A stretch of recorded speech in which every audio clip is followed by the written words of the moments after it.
Y bueno, como saben, hay un sabor amargo. Vamos a hablar de este sabor amargo con Ari Smith, licenciado en Comunicación Social, amigue de la casa y nuestro analista político legislativo. ¿Cómo estás, Ari? Hola, amiga, ¿cómo andás? Bien, todavía... Nada, no sé bien los sentimientos, pero todavía analizando cositas que siguen surgiendo después del día de ayer, que bueno, no deja de ser un día más donde la sociedad puede expresarse a través de su voto y eso tiene algún tipo de correlación en la vida institucional del país que no es menor en tiempo de tanto negacionismo. Sí, nosotros no sé si habíamos llegado a creo que nunca llegamos a hacer un análisis o nunca pusimos en palabras realmente si pensábamos que el mapa se iba a teñir de violeta o de azul ayer, me parece, ¿no? No hicimos tantos pronósticos. A ver, me parece que más allá de los números que ya deben haberse repetido varias veces, no solo en la radio, sino en diferentes lugares, es interesante, me parece, analizar el cómo y el por qué el oficialismo, la Libertad Avanza, Milei se llevan este triunfo que me parece que termina sorprendiendo más por la expectativa de los últimos 2 meses que por ahí por el análisis de los últimos 2 años. Claro, ahí pensaba o decíamos recién, hay mucha cuestión de que pasó, ¿no? Y que la boleta en la provincia de Buenos Aires tenía una cara asociada al narcotráfico que igualmente ganó. Bueno, me parece que ese es uno de los puntos de mayor dolor, si se quiere de alguna manera, o sorpresa, que es la poca repercusión que termina teniendo esa situación en el resultado electoral, como así también los últimos 2 meses de falta de agenda pública. Me parece que si uno analiza la diferencia, si bien es más abultada de lo que yo creía previamente, tampoco no es una catástrofe en términos electorales, me parece, porque si pensás este número en marzo, si vos decís, bueno, en marzo hubiésemos sentado y hubiésemos dicho, la elección va a salir 40-32, no era una locura pensarlo. Ahora, si uno analiza los últimos 2 meses, la agenda pública dominada por la oposición, tanto en el Congreso como en la comunicación, la falta de respuesta del gobierno, y esto que vos decís, ¿no? Un candidato que no era el candidato y el que estaba en la boleta que se había bajado por vinculaciones con los narcos, y nada de eso impactó en aspecto negativo, la pérdida de votos para el oficialismo, que evidentemente el color violeta alcanza para que la gente lo vote. Entonces, ahí está un poco el cómo, ¿no? Bueno, es una victoria contundente. Si lo analizo con el diario de marzo, te diría, no es una locura lo que pasó. Si lo analizo con el diario del último mes y medio, sorprende y bastante. Pero lo más interesante creo que es pensar el por qué.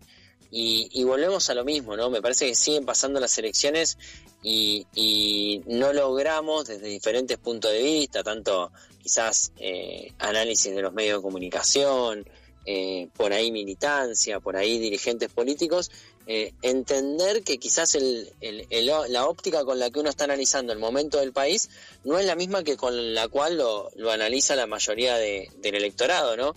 Y ahí es bueno.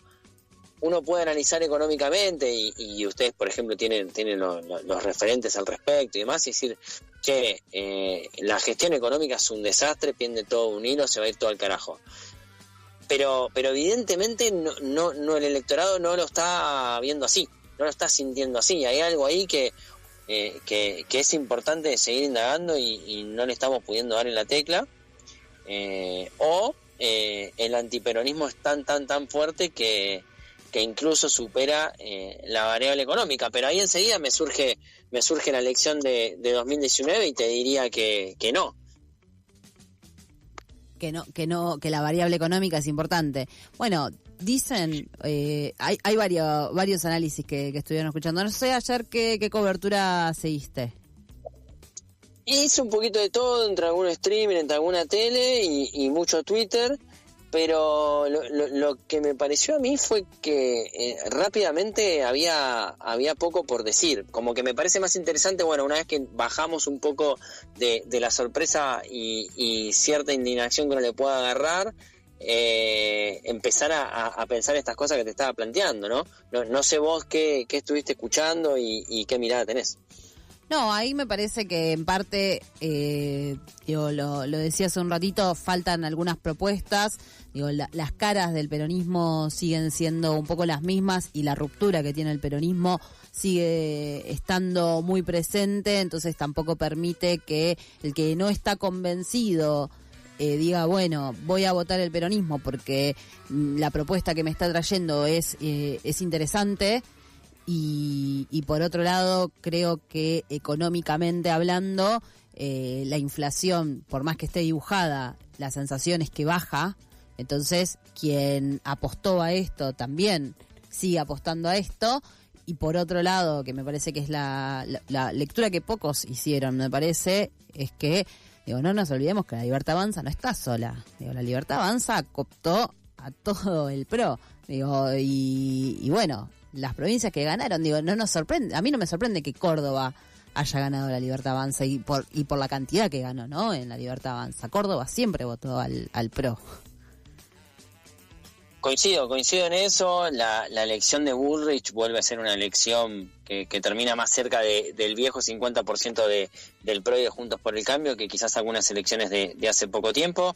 Y me parece esto que vos planteabas, ¿no? El dólar, la inflación, el miedo al pasado. Bueno, ¿cuántas cosas influyen? Porque si uno analiza no solo la provincia de Buenos Aires, sino varias elecciones provinciales en relación a estas nacionales, sin dudas hay un accionar distinto del electorado.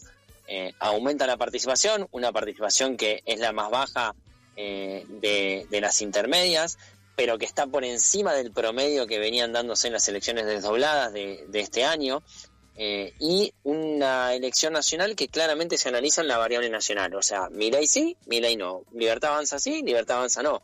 No hay en juego los análisis territoriales como sí en las elecciones provinciales. Entonces tenés varios ejemplos de provincias en las cuales la Libertad Avanza se impuso sobre los referentes locales, no solo en la provincia de Buenos Aires, sino en Salta, lo que sucedió en la provincia de Chubut, o sea, varias elecciones que evidentemente se analizan desde lo nacional, y donde la gente que va a votar y no había participado en sus elecciones provinciales, elige a la Libertad Avanza. Entonces, ahí tenés varias cuestiones para hacer doble clic y seguir analizando. Bueno, hay un electorado que tiene cierta libertad de elección y que maduramente dice, bueno, yo en esta participo, en esta no, acá te nacionalizo, acá te analizo la gestión provincial.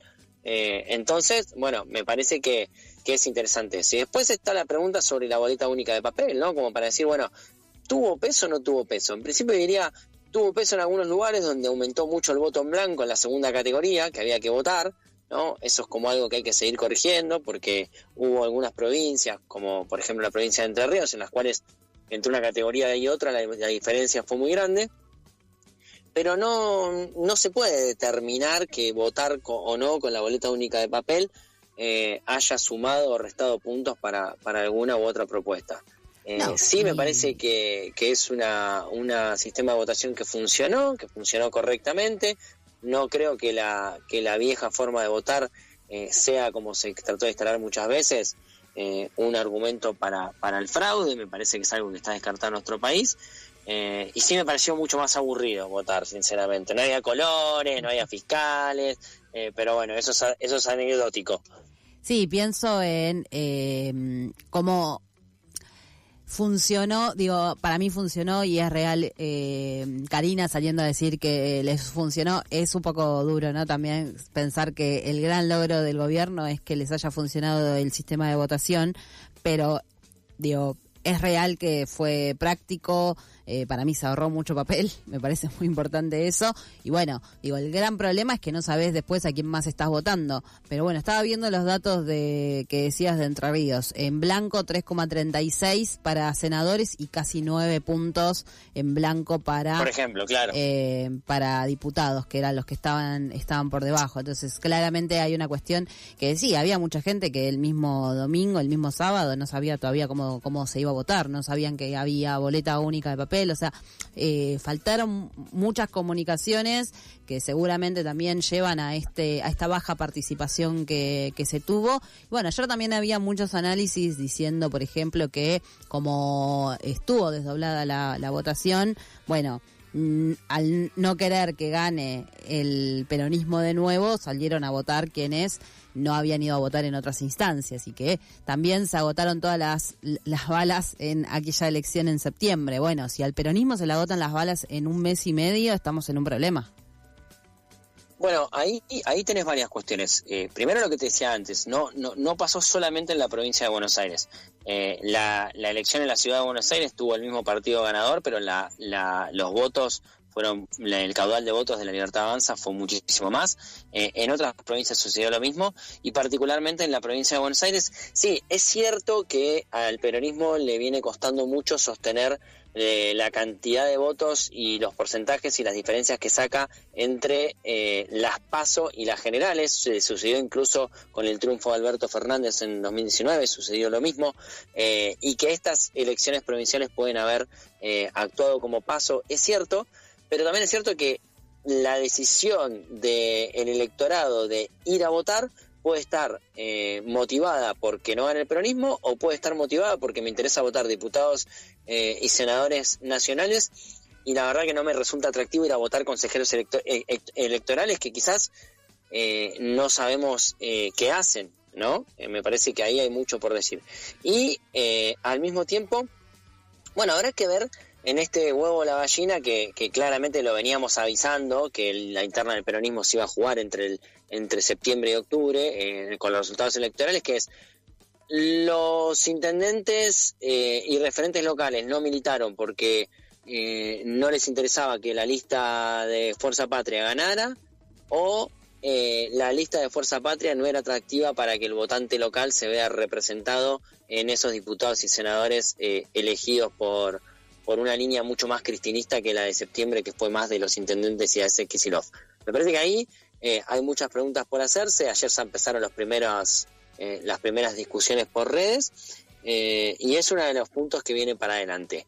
Y el otro punto que viene para adelante, y interrumpime si querías complementar algo sobre este, es, bueno, ahora la Libertad Avanza está absolutamente seguro de que tiene un tercio propio para evitar que le volteen DNUs, está muy cerca del quórum propio, y está a escasas negociaciones con representantes de los gobernadores debilitados de conseguir los 2 tercios en la Cámara de Diputados. Me parece que en ese sentido Fuerza Patria no perdió ni ganó bancas, porque renovó las 46 que tenía, pero la posición de la Libertad Avanza con diputados propios esperábamos que mejorara, porque claramente tuviera la elección que tuviera iba a mejorar, pero no solo quedó con 96 diputados propios, sino que las negociaciones que va a tener con el espacio de los gobernadores lo muestra mucho más fortalecido, porque Nacho Torres salió tercero, Puyaro salió tercero, bueno, el espacio de Schiaretti, si querés, asociado un poco ahí con Yarlora, ni compitió con la Libertad Avanza, y así sucesivamente. O sea, realmente son pocos los gobernadores, como el caso de Ifrán, que siempre, como el caso de Santiago del Estero, que ahí el espacio de Zamora siempre se hace fuerte, que puedan mantener su representación provincial y llevarla al Congreso. Sí, yo creo que hay dos cuestiones ahí que me parece, digo, volviendo a la provincia de Buenos Aires y a la ciudad de Buenos Aires, digo, pienso en los nombres que el peronismo eligió. Digo, seguramente en el resto de las provincias debe pasar un poco lo mismo, pero ¿qué es lo último que estuvo haciendo Mariano Recalde a favor de o cómo hizo campaña Mariano Recalde, me pregunto. ¿Qué hizo Itay Hatman en los últimos meses para ganarse el voto de la gente? Y pienso lo mismo en Tayana. ¿Qué es lo que estuvieron haciendo en los últimos meses que yo diga, bueno, nada, la rompieron, o lo vimos por todos lados, entonces bueno, hay que votarlos, más que estar en canales de streaming, ¿no? Digo, y en los medios de comunicación. Sí, a ver, ahí me parece que hay como mucho para mucha tela para cortar, porque, a ver, por un lado, sí, ninguno de los tres evidentemente logra perforar los techos propios del espacio. Entonces da la sensación de que si hubiese sido uno u otro, daba lo mismo. Contrariamente, en la ciudad de Buenos Aires se da una elección histórica del Frente de Izquierda, que sin dudas tiene que ver con la imagen de Miriam Bregman, pero hay una construcción ahí, y claramente hubo un corte de boleta muy marcado, donde los 30 puntos que alcanza Mariano Recalde no son los que saca Itay Hatman, y tampoco la lista de diputados del Frente de Izquierda sacó los mismos votos que la de senadores. Me parece que es un fenómeno interesante que se ha pasado otras veces, pero si bien el peronismo no logra tener candidatos, digamos, atractivos para sumar votos por fuera de su techo, también me parece que del otro lado vos tenías una boleta con un tipo que se bajó porque tuvo que reconocer contactos con narcos, y el que encabeza es el tercero, que no hacía campaña, pero que termina siendo el primero y que te decía votar al pelado para votar al Colorado, y eso ganó igual. Y en algún punto yo coincido que no se sabe qué hicieron en campaña, pero si somos buenos, digamos, ¿no era la mejor campaña dejar que el gobierno explicara los vínculos de Esper con Machado? Dejar que el gobierno se pegara tiros en los pies solos cuando anunciaba las mejoras económicas por los arreglos con Estados Unidos y el dólar aumentaba igual. ¿Qué podía decir Tayana, Recalde, Hatman o cualquier referente peronista que sumara votos en vez de restar? Me parece que la sensación era, la están chocando solos, la economía está mal, no, el dólar sigue aumentando, tuvieron que bajar un candidato. En algún punto yo digo, la campaña fue esa, y la oposición pudo recuperar la agenda y sacó leyes y les volteó DNU. Me parece que no había nada para hacer. O sea, es medio derrotista lo que estoy diciendo, porque seguramente siempre se puede hacer una mejor campaña, pero ese porcentaje de gente que dijo, yo voy a ir a votar porque quiero bancar el proyecto de Milei, me parece que la discusión es esa. El electorado hoy elige el proyecto de Milei. Algunos por purismo, digamos, por una decisión absolutamente consciente, por ideología, otros porque analizan el momento económico, otros porque el pasado es peor o el peronismo es peor, pero lo eligen a ellos. Creo que no tenías capacidad de convencer, me parece. No había mucho margen en ese tercio del medio. Por supuesto que si vos previamente armás un programa de gobierno, reconoces que bajar la inflación es bueno, hablás de cómo mantendrías el equilibrio fiscal, o por lo menos bajarías tu sistema de endeudamiento interno, pero manteniendo las políticas sociales y todo eso, vas a tener mejor llegada al electorado, no tengo dudas. Y todo eso el peronismo no lo tiene, y tampoco los otros espacios de la oposición que no sean la izquierda lo tienen. Eso está claro. Pero no creo que la discusión sea quiénes son los candidatos. Me parece que cualquier lista violeta hubiese sacado más o menos los mismos puntos, y cualquier boleta azul me parece que hubiese sacado más o menos los mismos puntos. Es una opinión totalmente personal y obviamente que es contrafáctica, ¿no? No, claro, yo no lo decía en el sentido de los nombres propios. Por supuesto que los nombres propios pesan, digo, no, seguramente no es lo mismo tener a Tayana que tener a cualquier otro referente, y la asociación que uno hace, ¿no? Porque por supuesto una persona que está asociada a Alberto Fernández seguramente pierda, pero la sensación, por lo menos que con la que yo me quedé de estas elecciones, es que esto que decís vos, para mí sí faltó más campaña de parte del peronismo, y le suele faltar campaña, porque digo, llegar a donde llegamos con un Milei ganador es porque también asumieron que del otro lado, La Libertad Avanza, no iba a poder ganar, porque la gente iba a votar con conciencia de clase, como lo querramos llamar, y esto de el amor vence al odio, no está alcanzando. El amor no vence al odio, evidentemente, porque la gente va a votar con odio. o por lo menos con odio al peronismo y con odio a que no vuelva lo que ellos consideran que está mal, sabiendo o aún así, aún teniendo un gobierno que tiene abiertamente en sus filas personas asociadas al narcotráfico, un montón de causas por dando vueltas que los están manchando y un montón de nombres propios que están asociados a la casta. Cuando Milei llega sin decir que, o sea, diciendo que no a la casta, bueno, la casta sigue estando ahí y no se está chocando la casta. Es más, sigue creciendo. No, estoy parcialmente de acuerdo, claramente eso sucede. Vuelvo a lo primero y digo, quizás no es ese el foco que hace que la mayoría del electorado decida o no su voto. Y por otro lado, y sé que estamos con tiempos justos, pero lo podemos seguir en otra ocasión cuando ustedes quieran.